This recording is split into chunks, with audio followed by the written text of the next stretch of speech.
जानिए क्या है सीआरपीसी की धारा 144।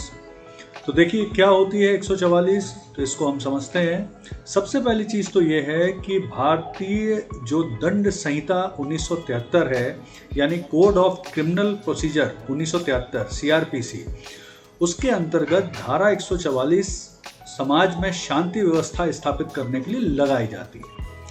कब लागू करते हैं धारा 144 को? तो देखिए, जब भी किसी शहर में किसी वजह से माहौल बिगड़ने की संभावना हो, आशंका हो, जिससे आम नागरिक और सार्वजनिक संपत्ति को नुकसान पहुंचने की आशंका हो, कानून व्यवस्था पर संकट नजर आए, तो वहां पर धारा 144 लगाई जाती है।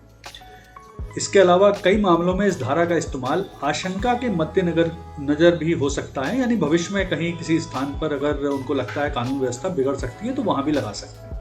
इसके अलावा शहर में शांति व्यवस्था, तनाव मुक्त माहौल बनाए रखने के लिए भी धारा 144 लगाई जाती है। इसके अलावा शहर में दंगा, लूटपाट, हिंसा, मारपीट इत्यादि रोकने के लिए भी इस धारा का इस्तेमाल किया जाता है। कौन लगाता है ये धारा? तो देखिए, आमतौर पर जो धारा 144 है उसे लागू करने का अधिकार है डिस्ट्रिक्ट मजिस्ट्रेट यानी जिलाधिकारी यानी डीएम। और धारा 144 जिस भी क्षेत्र में लगाई जाती है वहां ऑलरेडी एक नोटिफिकेशन के माध्यम से इसकी सूचना प्रदान की जाती है। तो क्या होते हैं धारा 144 के प्रावधान?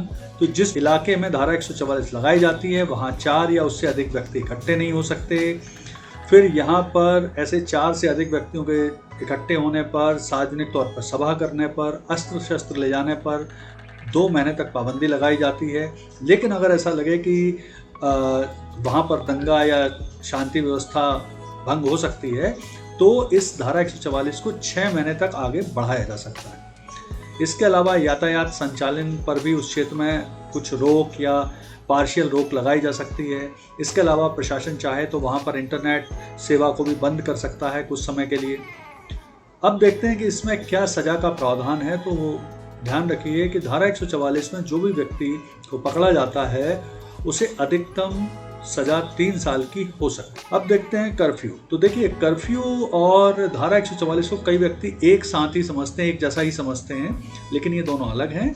कर्फ्यू तो बहुत ज़्यादा जब कानून व्यवस्था की खराब स्थिति होती है, बहुत ज़्यादा दंगे भड़क जाएं या बहुत ज़्यादा खराब स्थिति हो कानून व्यवस्था की, उसी स्थिति में लगाया जाता है और इस दौरान व्यक्ति को एक निश्चित अवधि तक घर में रहने को कहा जाता है। अब एक और देखते हैं सीआरपीसी की धारा 151।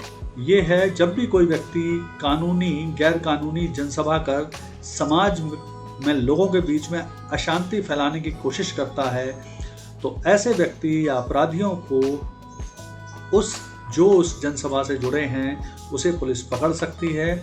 और फिर धारा 151 के अंतर्गत सजा का प्रावधान भी है जिसमें अधिकतम जो सजा है वो 6 वर्ष तक की हो सकती है। ये जानकारी है धारा 144 और 151 की। उम्मीद है जानकारी पसंद आई होगी। धन्यवाद।